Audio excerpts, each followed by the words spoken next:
How's everyone doing? Interesting. Hi there. Hey. Good afternoon. I am going to be switching gears a little bit, I think, for this session at least, and talking to you not so much about standard formats or protocols, or I'm going to be talking to you a little bit about the role of librarians in promoting informed online behavior. And I realize that I'm between everyone and the dinner, which always happens to me. I don't know why. It happened the last time I was in South Africa too. But okay, so I'll try and make this quick and fun. And all right, here we go. So the world is awash in information. Is the thing now? And we're drowning in it. There's so much more content. It's getting harder and harder to tell what's true, what's biased, and what may be outright deceptive. Politicians are apparently unconstrained by facts. We are dealing with a barrage of it in the United States, as you can imagine. Science is now increasingly communicated to the public through the news, by press release. Higher education is rewarding status over analytical thought.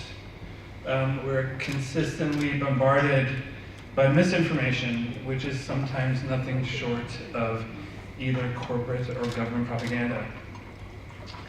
But this isn't an entirely new phenomenon. And we can't really talk about the future without talking about the past.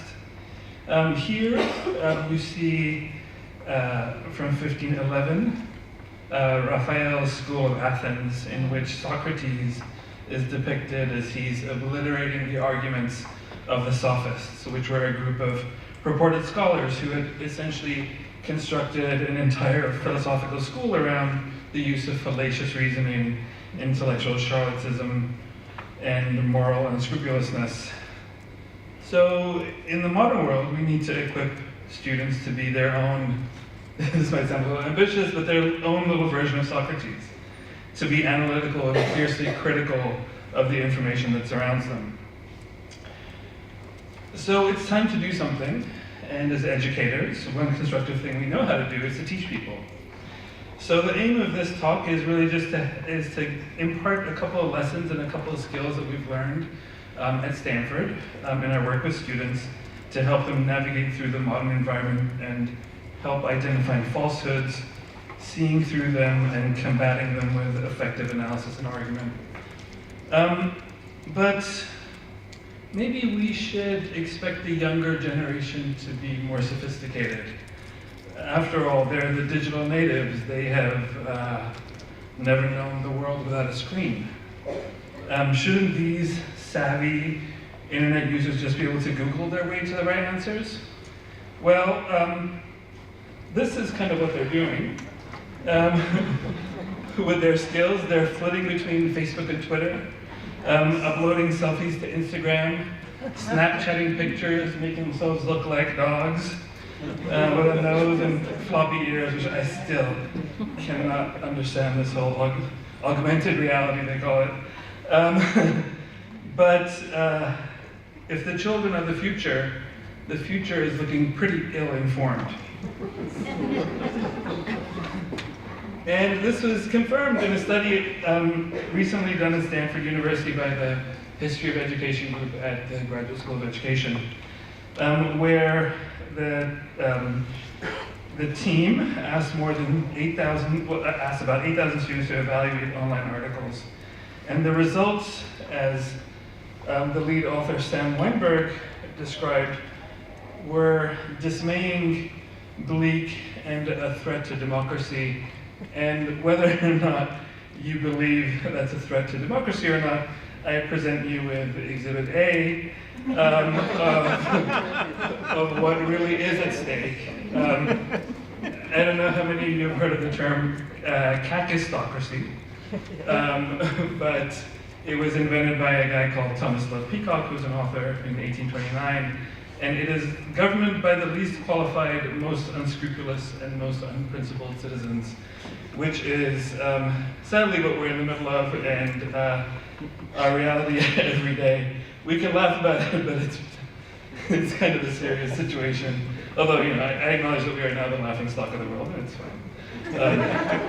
It won't last long. He'll be in jail soon. Mark my words, before the end of the year.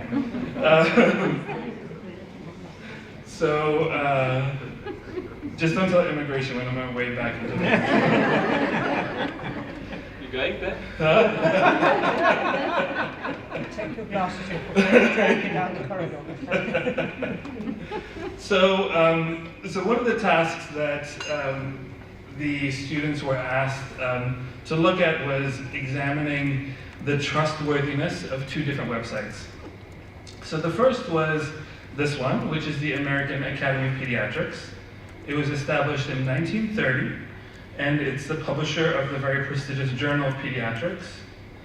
The second was a website of the American College of Pediatricians, which is a fringe group that broke from the main organization in 2002, and it has approximately 200 members. So undergraduate students at Stanford, and I'm not kind of blowing my own horn when I say that it's the most selective university in the United States. We only accept, we accept actually less than 5% of applicants to the university. We asked a group of undergraduate students to spend 10 minutes examining the content on both the sites and evaluating them and asking which one they thought was more trustworthy and more reliable. So more than half concluded that this group, which is the American College of Pediatricians, was more reliable. This group is actually characterized by the Southern Poverty Law Center as a hate group. It is a fringe group. It consists of less than 200 members, as I mentioned. It's very new. Essentially, it espouses extreme right-wing ideology. But the students were never really unable to uncover the differences between the two groups. One student is quoted as saying, "They seemed equally reliable to me. They are both from academies or institutions that deal with this stuff every day." So really, they only spent their time in the 10 minutes looking at the surface features of the website. So they looked at the pictures, the logo, the layout. They both have a .org. They never really looked at the content and who is behind the content. So, this problem isn't really new to libraries. Librarians have spent a good part of their careers teaching students about how to think critically about information.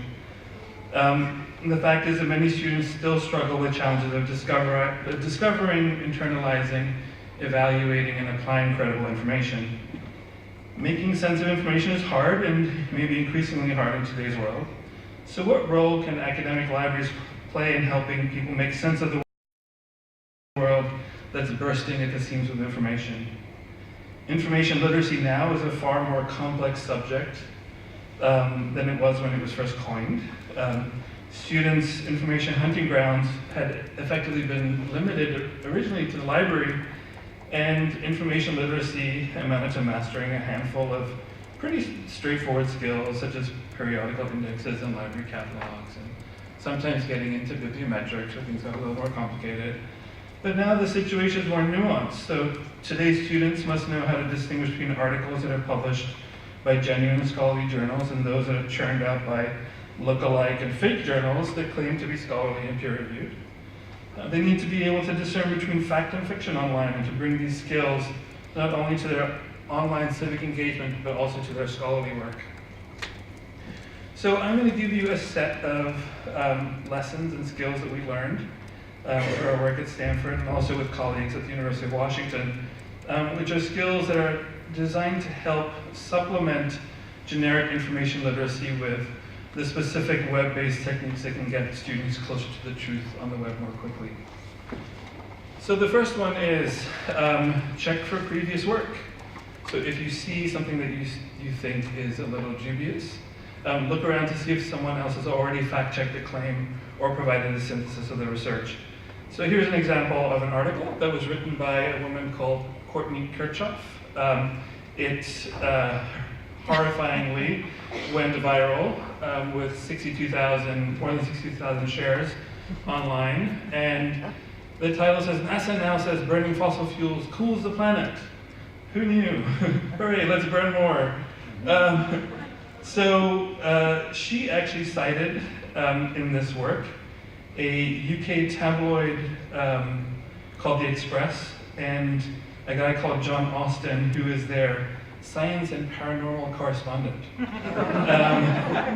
whose recent work included hard-hitting science investigations into how the moon is a hollow Death Star and are aliens drawing our solar energy. So Snopes, which is an online fact-checking site, did an analysis of the piece, and as you can imagine, they declared the analysis to be false. They characterized it as a deliberate misreading of the story. They looked at the NASA story, or the NASA article behind it, that would actually argue that future temperatures could well be warmer than predicted, that there was no evidence that fossil fuels cool the planet. They don't. The planet is getting warmer, and in doing so, it broadly rises in concert with rising fossil fuel emissions. So how do we see already if some work has been done? It's actually quite easy. If you're interested in a specific issue, you can put in your Google search cite and then a colon and then snopes.com, or you could put in cite like PolitiFact if you're looking at something political, and see if any of those sites has actually covered a specific issue. So the one I looked at here was whether there was a lot of stuff with Trump's Muslim ban earlier in the year that a lot of the right-wing media said, oh, well, this is just doing what President Obama did in 2011. And so I searched for that on Snopes, and the result was that it was covered on Snopes, and it said that it was mostly false. So another good tool for people to use is actually Wikipedia. Now, that may seem counter to the work of librarians, but Wikipedia, and it does need to be approached with caution, but it's sometimes the best source to get a consensus view on a topic. Because Wikipedia has very strict community rules about sourcing facts to reliable sources, and that authors have a neutral point of view, it's often a really good place to jump off of and to find resources that are a good introduction to a subject. So here I was looking at the controversy about vaccines and autism, and what you have in Wikipedia is actually a really nicely balanced analysis linking you to scientific papers around this issue. Okay, the next is go upstream. Go upstream and go straight to the source. So a lot of web content isn't original. The tip is to get to the original source and understand the trustworthiness of that information. One of the tests that we did with students at Stanford was showing them this website called Minimum Wage. They concluded that it was a solid, unbiased source of facts and analysis.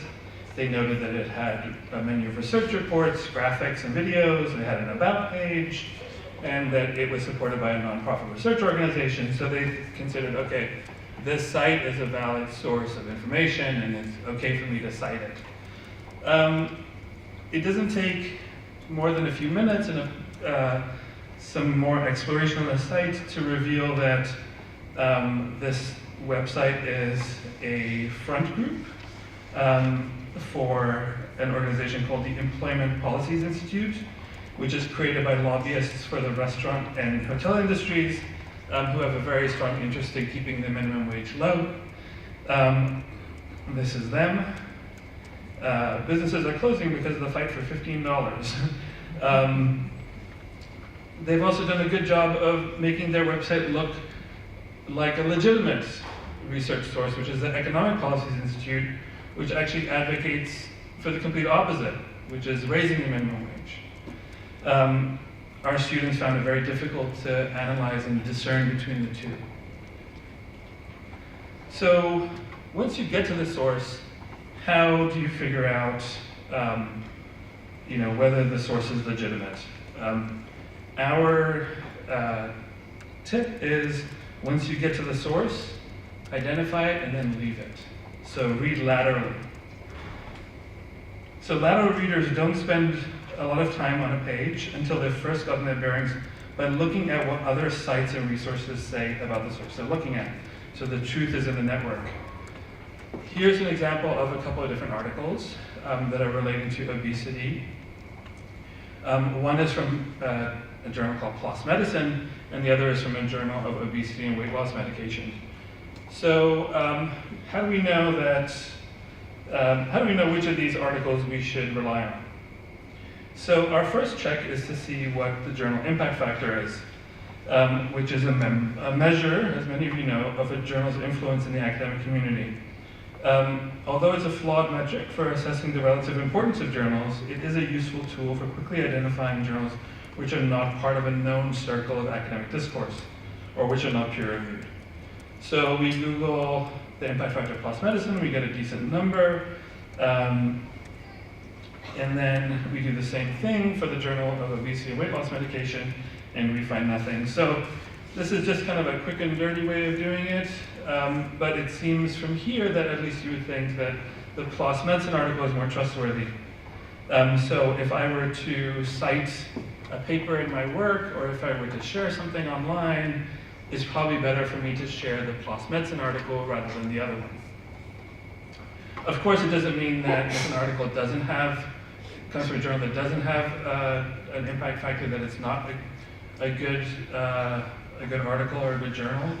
But this is, as I said, just a kind of a quick and dirty way of analyzing and looking at something. You can also look at the author. So the PLOS Medicine article was written by a guy called David Ban. He has published other work on lifespan obesity patterns. He has an article that has over 100 citations, which is pretty decent for someone working in this niche area. And so again, looking at the individual and their specific expertise.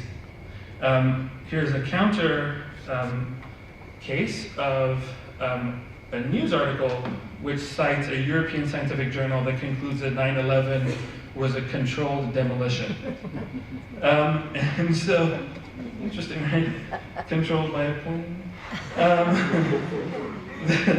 The journal cited is Europhysics News, which, if you look it up on Google, you find no impact factor. A short investigation of the journal reveals it's not a peer-reviewed journal, but it's a magazine. So the author of this article is either lying or doesn't understand the difference between a scientific journal or a scientific organization's homepage. And so much for the source, but what about the authors of that article? There was a guy called Robert Corral. He does have a couple of articles related to modeling and architectural stresses, but they date back to 1970 and 1982. I'll leave it to you to decide which one is the more credible. Another way of determining veracity is to look at secondary literature. I'll give a little plug for annual reviews, so I also look forward. But experts doing an analysis in review literature can help people identify quality research.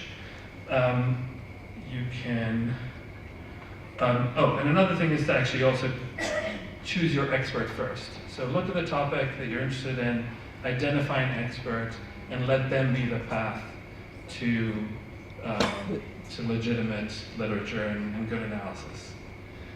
Okay, so I'm going to wrap it up with the last tip is to circle back. So if you get lost or you hit dead ends or you found yourself going down an increasingly confusing rabbit hole, back up and start over knowing what you know now.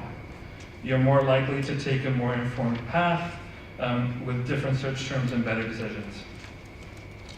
So what's the future of information literacy? It requires librarians, faculty, and administrators working together, higher education, secondary, primary education to make information literacy a priority across the curriculum, particularly related to people's online civic engagement and behavior.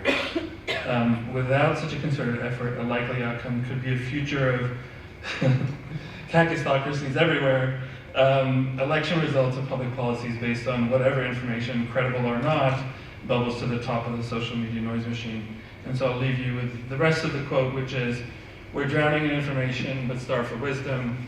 The world will be run by synthesizers." And so let's be the synthesizers. People who are able to put together the right information at the right time, think critically about it, and make important choices wisely. Thank you.